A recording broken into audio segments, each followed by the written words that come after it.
story from last night. There's a boy who has a hearing impair. He's hearing impaired, and he moved from one school to another and came into the new school, and his thing was wrestling. That was his out. That was his way of you know, using some of his talent and who he was. But they found out later that he was secretly being bullied by the other team members, to the point where it was repeated. And that's something that when is somebody just being a kid and joking around, and when is something, you know, become crossover to what real bullying is. It was repeated, it was consistent, to the point where they would put him in the middle in the shower and put him on the floor, and the other guys would pee on him repeatedly. This boy, after being so humiliated, so embarrassed, trusted his coach and told him. And his coach said, "I'll take care of it." The coach didn't take care of it. He didn't want to be in trouble. Someone that should have been trusted and was trusted in failed that trust.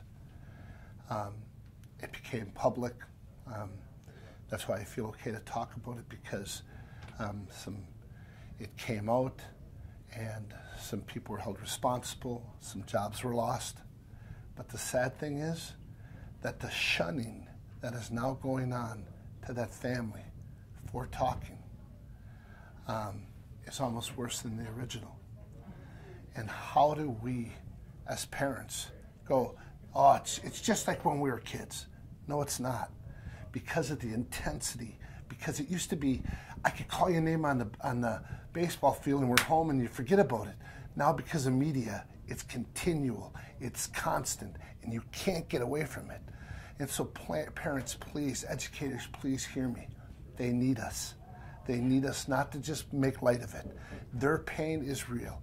Don't try to compare it to when we're kids. They were never our age. This is a new day and age because of intensity, what's going on. But they have to have that bridge of trust to know that. And students, if you're out there and somebody who's supposed to be, because let's face it, some of the abuse, some of the bullying are coming from people who are supposed to be the ones providing and protecting. And we go to physical abuse and sexual abuse. Mostly it's not from strangers. It's not from that guy in the park. It's from family members. And that's where this gets so complicated, because we have to be able to talk. And when something becomes destructive, and when something goes to self-harm, when something goes to acting out and bullying somebody else, or something goes to abusing drugs and something to fill that void, we got to see what's going on. And they got to have a place where they can go or work. And that's why we're working even with Remedy Live to go, I got to be able to trust somebody. Where can I text? Where can I call? But no kid needs to be alone. And nobody should ever go through that kind of treatment.